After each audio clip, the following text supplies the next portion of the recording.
Greetings, Poe fans. Welcome to another edition of Poe Unplugged. I am Carmen Bolden. And I am Jeanie Smith, and we are The Potastic Two. Come zoom with us into the Unbook Club dedicated to the works of Mr. Edgar Allan Poe.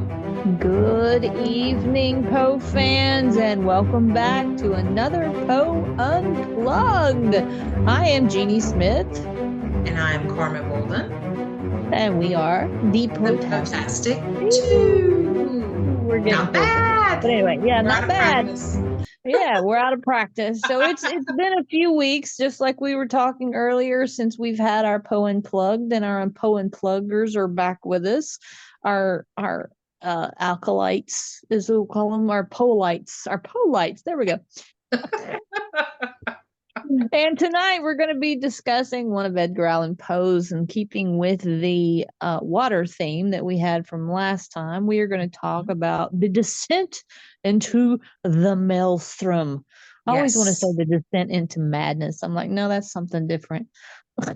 Yes. That's something different. So, but let's kick it off. What are the thoughts, the ideas, the gurgling of the Maelstrom? Anyone? Go for it.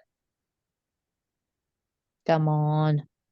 When the narrator was describing going down in the fury of the Maelstrom and seeing ships and objects and things around him, I thought of the Wizard of Oz during the tornado, when Dorothy sees objects and people, and perhaps that visual was inspired by this story. I wondered that too, Jeff. I thought the same thing when they were describing he was describing the boards of some of the sunken ships and some of the things from them. And then a Dutch ship is coming along past him, like a full ship. And so in my mind, I was thinking it's the Wicked Witch riding her bike. I thought the same thing. Great and visuals. It kind of makes sense because who was it wrote it? Who wrote The Wizard of Oz? Frank Baum. Yeah, Baum, not Milner. Why do I think Milner? I think I was like, okay, I don't know. But yeah, I mean, I think he would be influenced by this, because even with the picture, the one that's showing right there, just the picture of it will invoke The Wizard of Oz. And that was not one of my favorite movies at all. I mean, I was always rooting for the Wicked Witch. I mean, I'm just going to go ahead and say it. I did. She was my fave. I'll get you, my pretty. Anyway, so, but yeah, I like how the narrator at the very beginning, I mean, just the description of what happened to him, and you get the feeling about the fear, but the lack of, at some point, I guess is what I'm saying, when he's hanging over and looking out, and then the one person that he's talking to is like grabbing the grass and laying down and not wanting, because you can feel the fear of like thinking you're going to fall off, because that huge, how long was it down, they said? What, like 1,600 15 or 1,600 feet down, something like that. But then when the narrator was describing about how his hair, I'm not old, you think me old, but I'm not old. My hair used to be dark as the night, or something like that. I don't remember exactly how he said it, but something like that. But now it was white, solid, and this all had to do with my brush, or I'm paraphrasing, or just invoking my own words here. But the description just at the starting. But the one thing I did think that was really interesting was the first little quote, I guess, at the beginning of the story. And you want to read that, since you got it pulled up? Yeah, I can do that, no problem. I mean, because it was like, the ways of God and nature, as in providence, are not as our ways, nor are the models that we frame any way commiserate to the vastness, profundity, and unsearchableness of his works, which have a depth in them greater than the well of Democritus. I was like, oh, I like that. But I mean, it's very acts of God. Let's just say it. Come on. I mean, even before we got the story started, we knew that this is going to have something to do with that, because anything we think of, a hurricane, that is definitely, it's more dangerous than a tornado. But at the same time, it's because it can pull more power. I mean, we all know that hydroelectricity is a very powerful thing. And that's pretty much what it is. And when I think of a maelstrom, it is what, a whirlpool in the ocean type of thing? Isn't that what it's actually? And then Will says the lack of fear he had was my favorite part of the story. And I agree. I mean, it was definitely get you going at the very beginning. It's like you're most alive before you're dead. And I mean, that's the truth of it in all aspects of life, isn't it? It's like, I mean, mortality. Mortality is the one thing that we fear, I think, above anything else. I know I do. I don't know about anybody else, but my own mortality is something that sometimes I don't want to face, especially as we age. Oh yeah. So, well, I know, just linking yeah, this, one of the things that the old man, because he's technically really not old, he's just worn from this, what happened to him. He mentions like comparing like where they're at to Niagara, and I just got to go there, and so that kind of really like helped me compare things.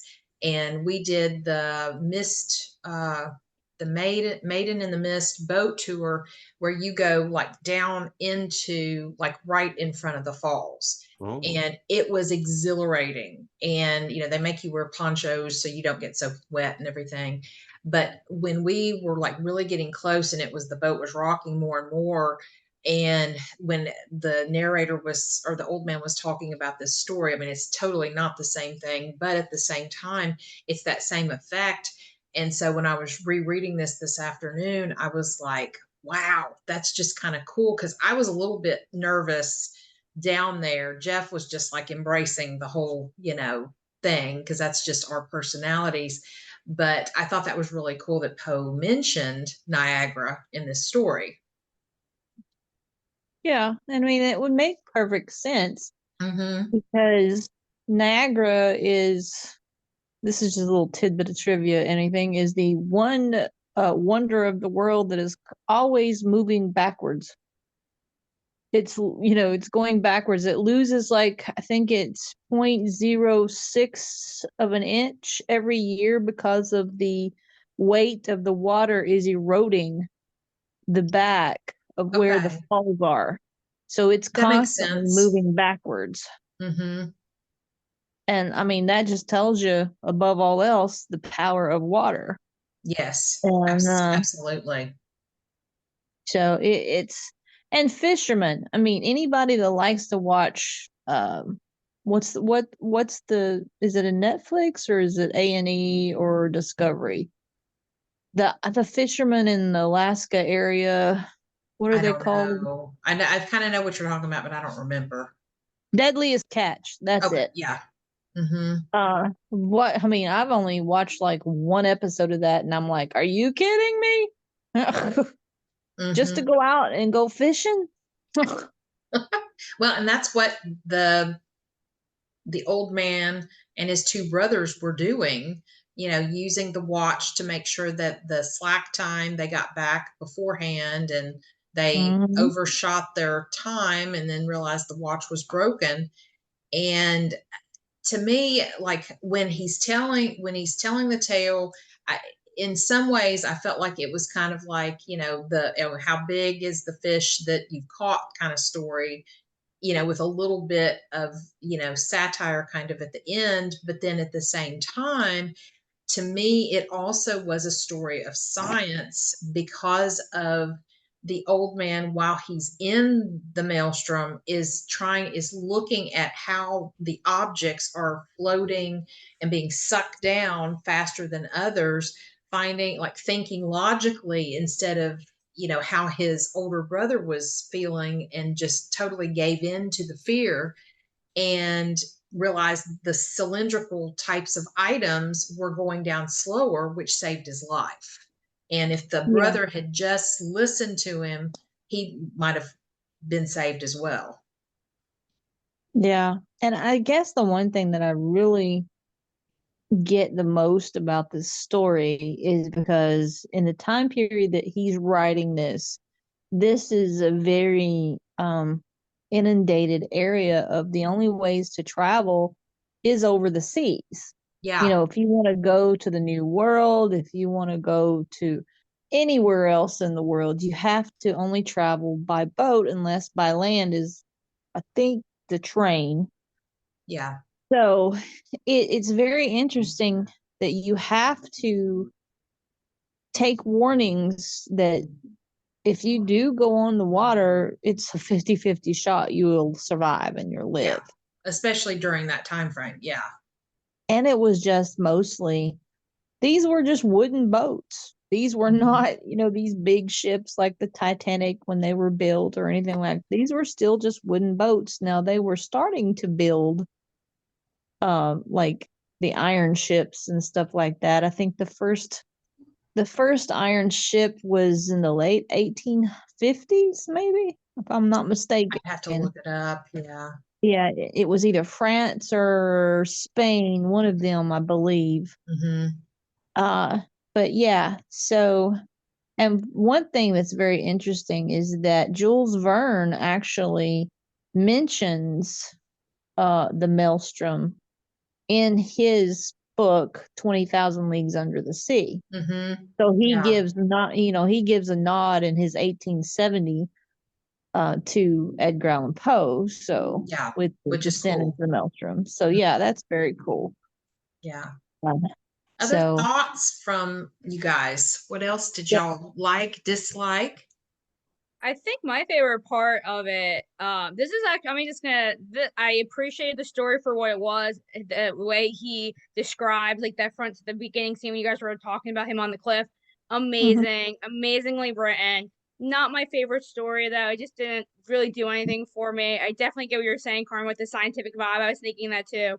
But for me, I guess my favorite part was that little insight into, like, how the human mind works when faced with, like, a life threatening situation. Like, the one brother was ready to just, like, throw his brother basically over to get that spot he thought was more secure. Mm-hmm. Like, at the end, it's like, kind of, who are you going to be? Are you going to hold on to your dignity in death? Or are you going to, like, at that very last minute, be like, hey, sorry, bro. So for me, I think that little between him and the narrator, like, well, really, he more calm in the situation. Like, this is silly for us to guess when we're probably going to both die. So for me, I thought that little moment was probably the most interesting moment in it for me. But yeah, great writing, really a great insight into, like, a more scientific approach to just basically telling, like a presenting it was like a real life event. But yeah, like, not my favorite. I mean, I think it's been a while since I've read this one, so it was kind of cool to go back and read it. It's definitely not one I would read, like, if I was bored. Yeah, just for me. true. Yeah. I agree. I definitely think it's higher than the Words with Mummy by any means. But I don't know, Jeannie. That one has some, like, interesting things to think about. I feel like this one, for the most part, he gives you everything. He doesn't really leave you thinking with a lot at the end. Because in the end, it doesn't really matter if it was a tall tale or not. So for me, I was kind of like, this was more of as, like, just presenting, like, almost trying to present, like, a nonfiction in a fiction. Okay. well, Yeah. I guess one of the things for me is how it invokes other things, about how I connect it to other things more than everything. Because there was, I think this happened maybe, I think it was before 2020. There was this cook on this fishing boat off the coast of Africa. It was West Africa. I can't remember which country they were on. But anyway, they were out, they got caught in a storm and the boat capsized. The cook managed to get trapped under the boat in the kitchen area, and all the others died. But then the military went out. It was somewhere near the Canary Islands. They were only like maybe 40 miles off the coast, and they were searching, and they went to the boat, and it'd been like 3 days, and he had been in the water all that time and found a pocket of air where it had capsized, and he was still alive when they went in there and got him out. Wow. And I was like, wow, yeah, this is, I mean, and this wasn't a story. This was an actual true event that just happened in the recent years. And it's like so awe-inspiring to know that these things are still possible, that it can happen.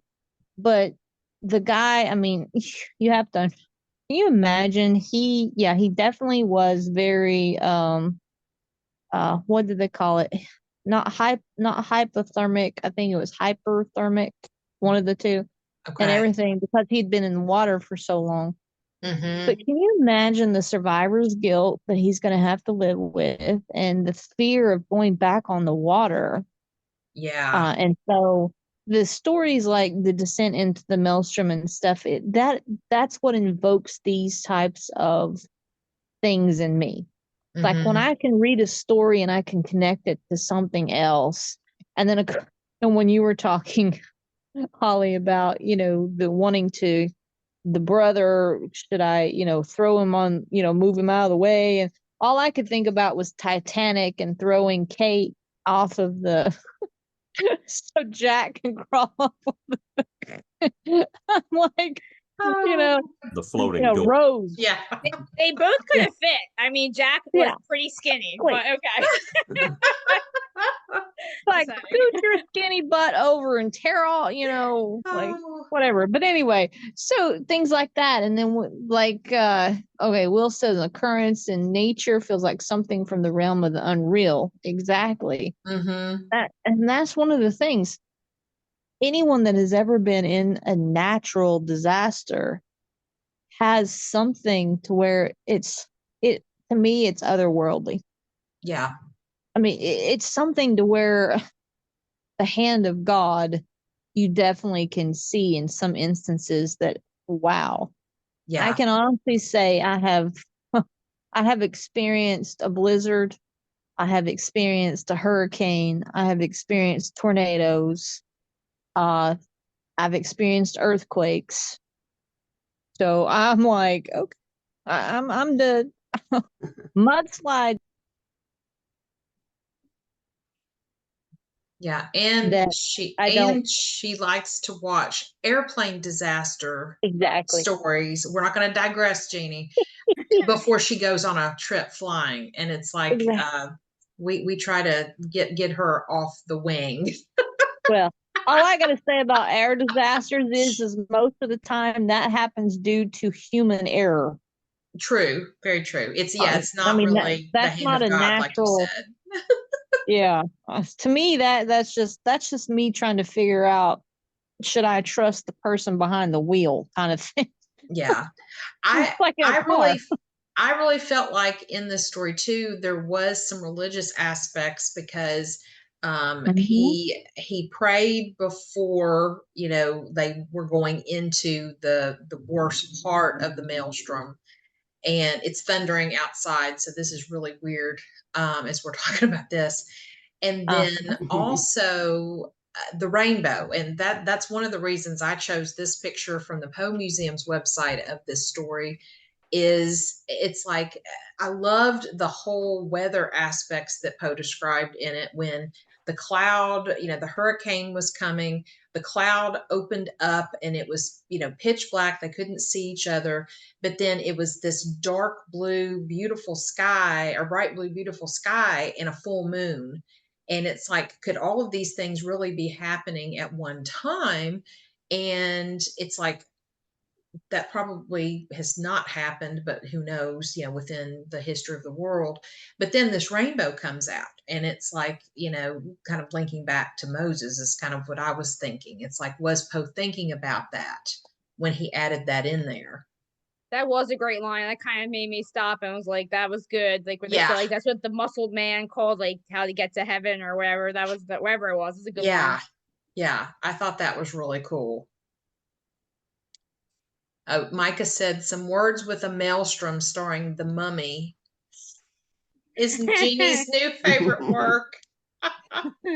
And Dr. Jeff said, my favorite of the 4 airport movies is Airport 77. I have not watched those in years. I might have to go back and watch some of those because those were really good movies. Airport 77, one of my faves.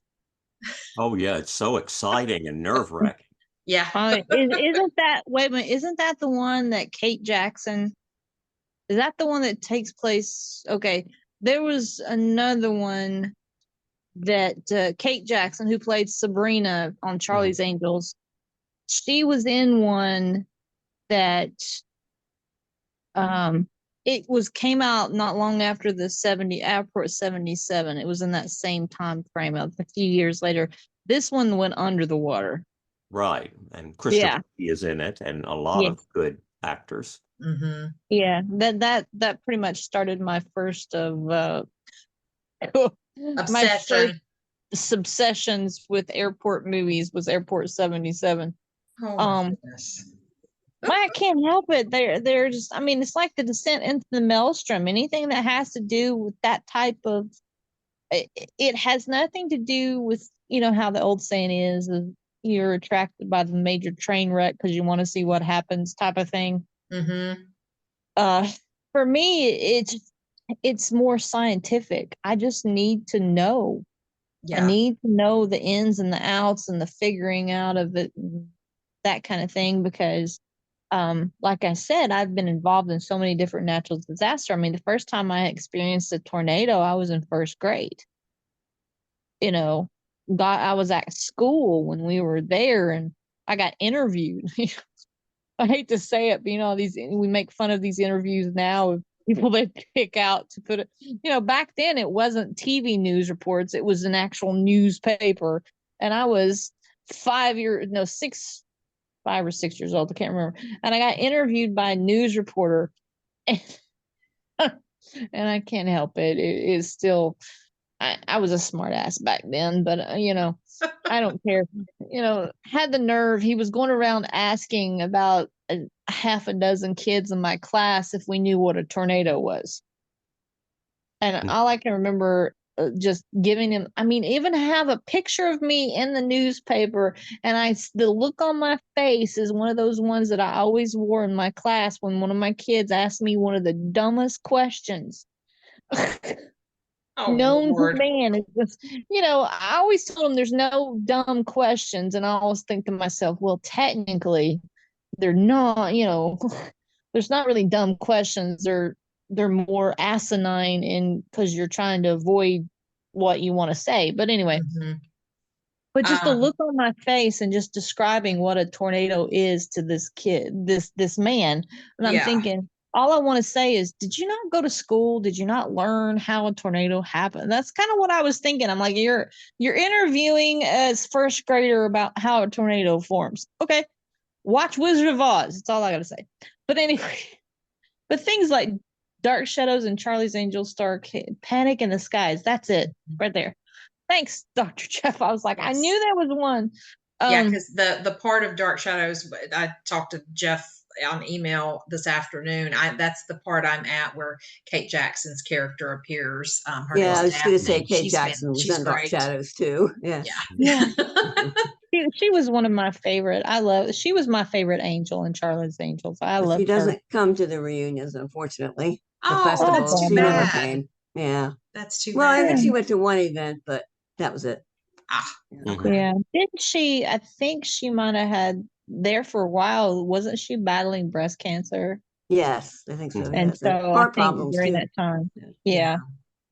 yeah. But yeah, I mean, Maelstrom at Poe, he once again showed his wonderful world of knowledge into the world of putting together science and religion, in my opinion. Yeah. Because he starts off with talking about the act of God, the nature of God, and all that kind of stuff. But then in the story, when he's talking about Maelstrom and all that kind of stuff, you see how he really wants you just to feel. He wants you to feel. That's what the story to me is all about, is just feel. Yeah, that's a good summation, Jeannie. I also thought it was interesting too, in one part that it's early on when they're talking before the story actually begins being told, where Poe talks about the Maelstrom being like the words of Encyclopedia Britannica, and I thought that was really quite interesting. It's like, was Poe reading the encyclopedia, to find out more about maelstroms, storms, hurricanes, that kind of thing. I just thought that was really fascinating that he added that in there. It was almost like, here's my fact checked. Yeah, I fact checked myself. Here you Yeah. go. Yeah. I miss my Encyclopedia Britannicas. Okay. But one of the things, so this was published in 1841, and I looked up, I always like to look up any kind of articles about any of the stories we read, and just to see if there's any kind of comparisons of any sort. And there was actually a story that was published in 1834 by Edward Wilson Landor, which I thought was very interesting because Poe has his story Landor's Cottage. This particular story by Edward Wilson Landor was called "The Maelstrom: A Fragment." And it's got the same kind of premise that A Descent into the Maelstrom has, where there's a couple of guys that go into this storm, and one ends up basically escaping and living. And so but this was published a few years before Poe's, so it's very interesting. And Jeannie was asking Dr. Jeff what the two dots were called, and because one interesting trivial note is that Poe is the only one in talking about these kinds of things with the word maelstrom that uses that. Jeff, will you pronounce it again? The Umlaut. Umlaut, yes. Umlaut. So it's like you wonder, why did he choose to do that over other people? Well, I think part of the reason maybe is and I've noticed this on a lot of Poe's works, in my opinion, is that he likes to stick as close to the language of of that area as close to possible. Because I mean, even in the story, when he's actually having them yell "Moskastrom," it's like he's using that language, and so he's paying respect or homage to that language, in my opinion. And by using the correct way of emphasizing, I guess is the word I'm trying to say, I think it's just a sign of respect for him. And as a writer, he wants to be as close to right or as close to accurate as possible. Yeah, with technical writing. Yeah, grammatically correct. Yeah. Exactly. So, I mean, that's one way I look at it. So, yeah. I just, again, just a little, interesting little tidbits you pick up from this. One other thing that Dr. Jeff had suggested to us was it's under Hollingsworth Production. I'm looking at my notes, and they did the Theater Fantastique. Is it Ansel Farage? Is that how you pronounce his name? Right. Yeah, and they did a short. It's about 11 minutes. It's on YouTube, and it's based on this story, and just definitely suggest it. And we're going to try to contact him to see if we can get him to be one of our Gothic guests. So thank you for that. But Oh, yeah. yeah. Ansel Farage's movies are very good, especially Loon Lake. Oh, okay. Which is all about a legendary witch up north. And most of his movies feature Dark Shadows actors like David Selby, Catherine Lee Scott, the late Laura Parker, and Jerry Lacey, and others. Okay. Oh, cool. Yeah, I've seen some of his movies. They're good. Okay. I'm writing down Loon Lake to check that one out. Yes. Yeah, that one is one of his very best. Okay. And no, Will, I know I haven't seen the parody story about the terrifyingly overflow of envelopes, a descent into the mailroom. Oh, the descent into the mailroom. I like that. Oh yeah, Jeanie, thank you for sharing the link to the short. Yeah, well, this one is another one. This is the one that I found that is it's only like 2 minutes or so, but it talks about the orchestra that we're recording for, I think recording for the video, maybe. Yeah, it's let's see, the Arctic Philharmonic Orchestra led by Philip Glass.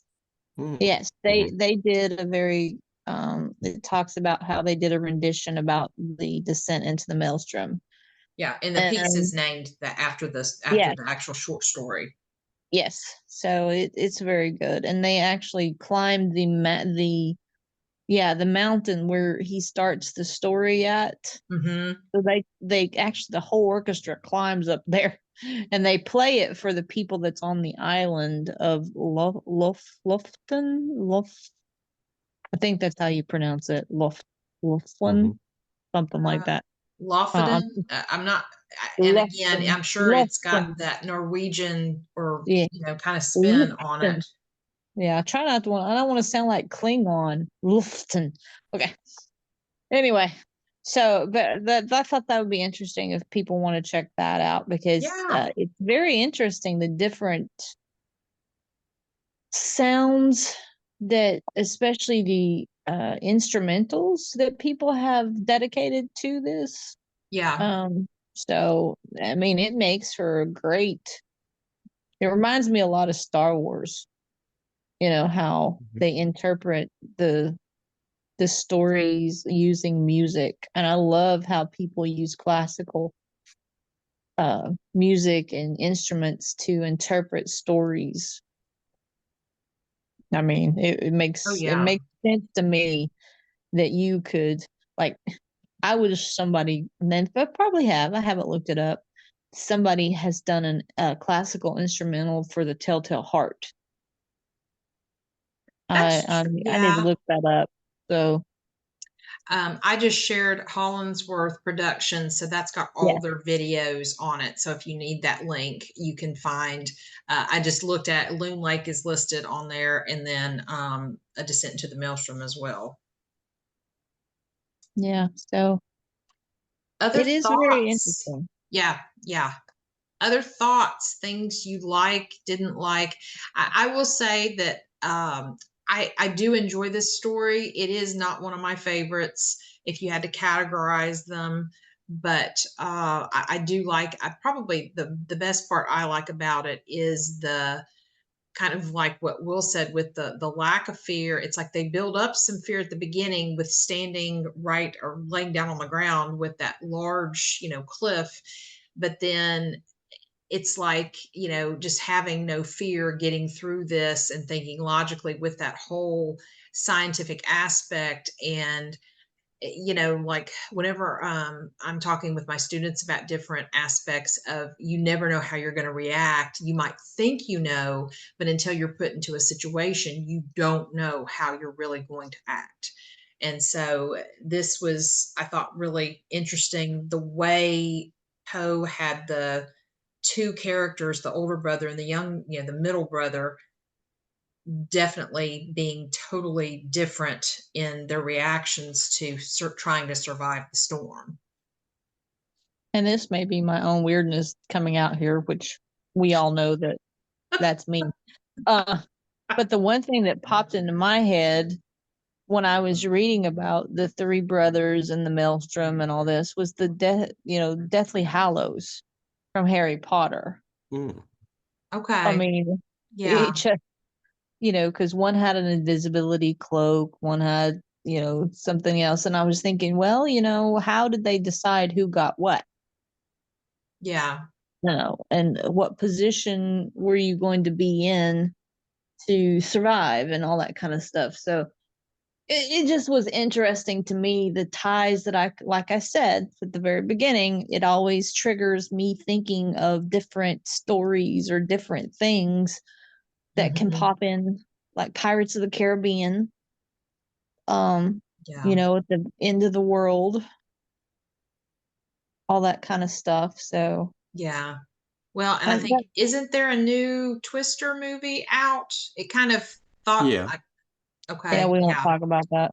Yeah. I mean, that just kind of came in my head too, especially like Dr. Jeff, what you said about the Wizard of Oz, that all kind of came into my mind when I was reading.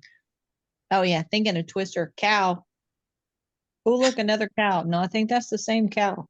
It's like, that's one of my favorite parts of the movie. We have cows. Exactly. Will. We have cows. What? Okay. Well, look, a cow. No, I think that's the same cow. But yeah, I mean, tornadoes, that's kind of like what the Maelstrom aren't they really? That's all they are, just water spouts or just water tornadoes. They go. Yeah. Well, and Yep. it's another whirlpool. Another story another article I looked at, they were kind of bringing up that Poe may have written this like as a science metaphor, describing the way the Maelstrom sucked everything in like a black hole. That was a theory that was out there, and I thought that was really fascinating. This particular article said that the science was not necessarily correct on like black holes. I haven't done that much research on black holes, but yeah. And so I thought that was just another interesting connection that could be possibly, for this, but who knows? Because it ties in really well because of the time period where there's all this exploration that's going on and scientific exploration, exactly because of natural selection and who else was exploring at the time? A lot of Magellan people. had already finished. Was this before Magellan's yeah. No, this was after. This was after. Yeah. Yeah. You're going a couple hundred years back, Jeanie. Yeah. I can't even remember what day it is now or year. What are you talking about? Oh. But anyway, I was just thinking that during this time, this was after all the big wars had gone on. The Spanish Armada had been defeated. You had the privateers coming out. You had the pirates that were topping there, the Tripoli. You had the gang people in the Mediterranean going on. So there was all kinds of things happening on the high seas is what I'm getting to. Yeah. So they had to decide how they were going to write it. And I mean, come on, let's throw Disney in here if we're going to talk about things, because most of the princesses like Elsa and Little Mermaid and Tangled, Rapunzel, they were all up there in that area in the North Sea. That's because true. There has been what was it? Didn't they say they connected that Elsa's parents were killed because they were on their way to the wedding of Little Mermaid or something, and they got killed in a something Maelstrom like that. Or Yeah. So I mean, it was the fantastical at the same time of throwing in the scientific of trying to figure out the wonderful world of the oceans. I mean, take for instance, now in 2024, they're still mapping the oceans because they never will. I mean, it's 75% or let, 75% of the Earth's surface. Yeah. And I love Oh, it's how funny. Go ahead. Sorry. Yeah, it's funny you said Disney, because when I was actually reading this, I was thinking of the end of The Little Mermaid, where Ursula actually makes the whole thing in with the boats kind of going in a circle. So I was like, oh geez, like I was like, where's Ursula? So it's funny you brought that up, because I was totally thinking that the whole time. Yeah, I mean, that in itself, I think, was an homage, because if you think at the end where she's bringing up all those broken ships, and it is a maelstrom that she's bringing, and you see them all going by, and Eric is trying to use the ship, and it is, in my opinion, homage to Edgar Allan Poe, The Descent into the Maelstrom, and also Wizard of Oz, and all that together. So yeah, definitely they all connect. It's really cool. It is. Any other? And I mean, yeah, go ahead, Jeannie. No, I was just going to say, I just love anything that's relating to the ocean in that aspect, because it's still one of Earth's greatest mysteries. Yeah, definitely so. Now, I was just going to ask, does anybody else have any other thoughts on this story? Or should we anchor the episode? Oh Lord. I'm being very punny. Okay.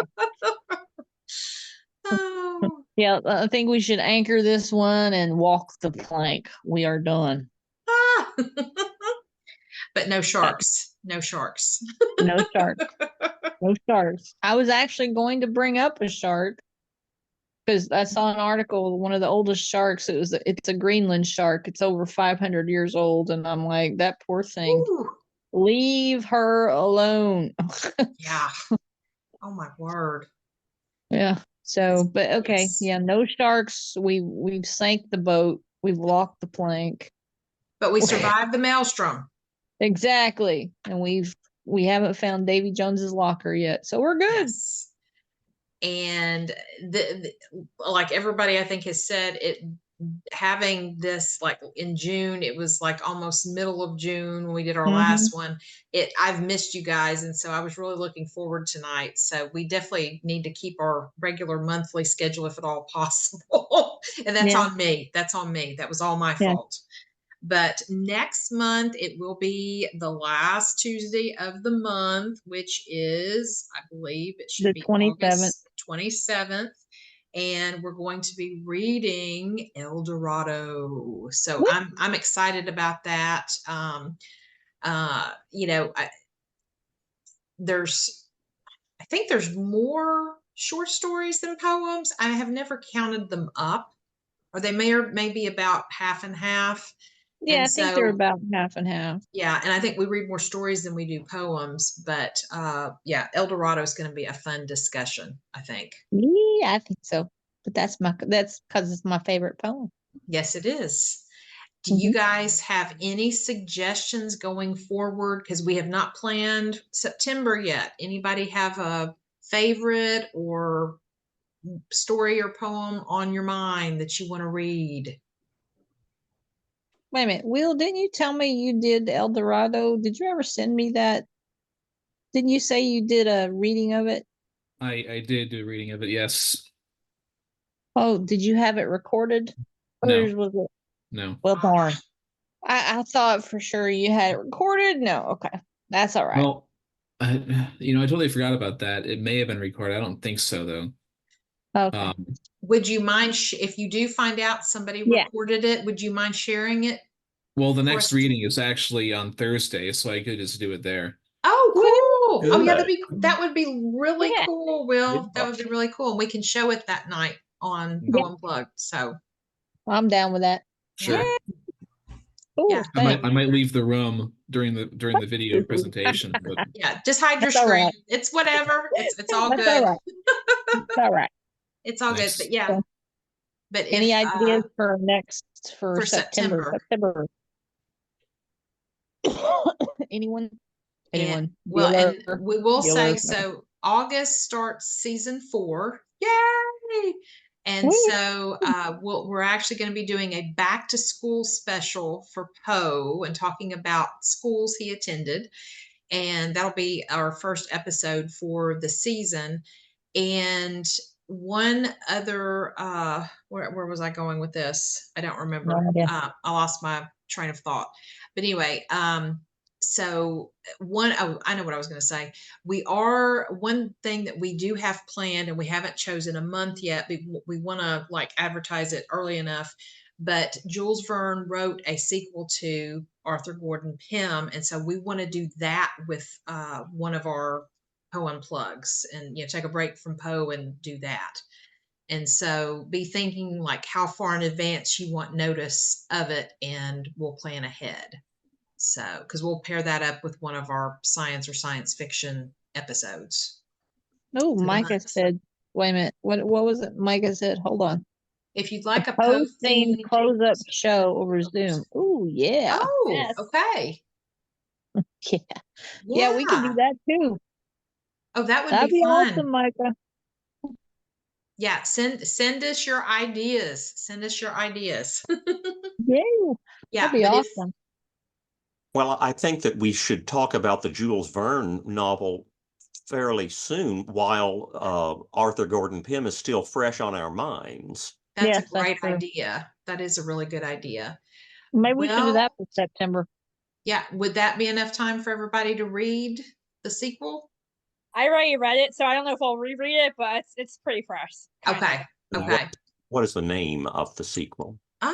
Let me look it up because I don't remember. I think it's called The Arctic Adventure or something. Yeah. I think you may be right, Holly. I think that sounds... Arctic Adventure, Arctic Journey. I think it's Adventure.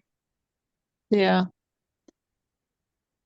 It's close to... I think he actually... I might be getting confused with the other one. The other guy who wrote a continuation to it. So I might be getting that one messed up. So yeah, look it up. Sorry. Holly, you were right. It's It's an Antarctic mystery. Oh, mystery. Okay. Yeah. Antarctic. Yeah. Continues the story of Arthur Gordon Pym of Nantucket. Okay. Yeah. Well, then how about, for September, that's what we'll do. And if that'll give everybody time enough to read. Okay. Does that sound good? Yeah. Okay, great. That sounds great. Perfect.